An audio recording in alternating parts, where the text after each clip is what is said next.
जगत जननी मां पार्वती ने एक भूखे भक्त को शमशान में चिता के अंगारों पर रोटी सेंकते हुए देखा तो वे दौड़ी दौड़ी भगवान शंकर के पास गईं और कहने लगीं, भगवान, मुझे ऐसा लगता है कि आपका कठोर हृदय अपने भक्तों की दुर्दशा देखकर भी नहीं पिघलता। कम से कम उनके लिए भोजन की उचित व्यवस्था तो कर ही देनी चाहिए। आप देख नहीं रहे, वह बेचारा भर्तृहरि अपनी कई दिन की भूख मृतक को पिंड देने के लिए दिए गए आटे की रोटियां बनाकर शांत कर रहा है। महादेव हंसते हुए बोले, शुभ है, ऐसे भक्तों के लिए मेरा द्वार सदा खुला रहता है, लेकिन वे आना ही कहां चाहते हैं। यदि कोई वस्तु दी भी जाए तो उसे स्वीकार नहीं करते। तुम ही बताओ, मैं क्या करूं? मां भवानी आश्चर्य से बोली, तो क्या आपके भक्तों को भूख की अनुभूति भी नहीं होती? भगवान शंकर बोले, परीक्षा लेने की तो तुम्हारी पुरानी आदत है। यदि विश्वास नहीं हो तो तुम स्वयं ही जाकर क्यों ना पूछ लो, लेकिन सावधानी रखना, क्योंकि यह मेरे भक्त हैं।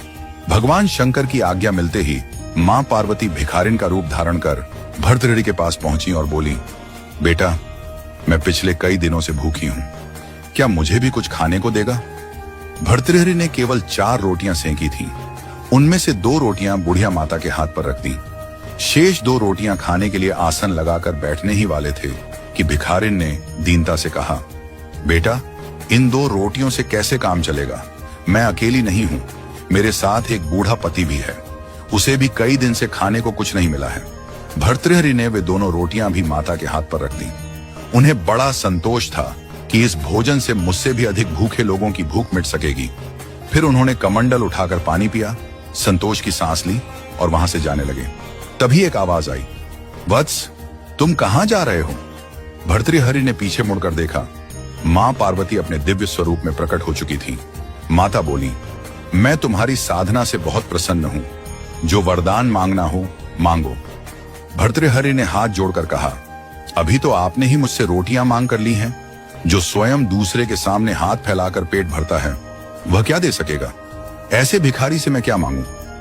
मां पार्वती ने अपना स्वरूप दिखाते हुए कहा, मैं सर्वशक्तिमती हूं, तुम्हारी परदुख कातरता से बहुत प्रसन्न हूं, जो चाहो सो वर मांगो।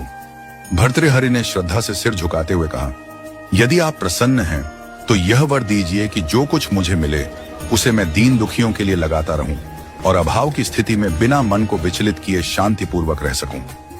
मां पार्वती ने एवमस्तु कहा और भगवान शिव के पास लौट गईं। त्रिकालदर्शी भगवान शंकर ये सब देख रहे थे।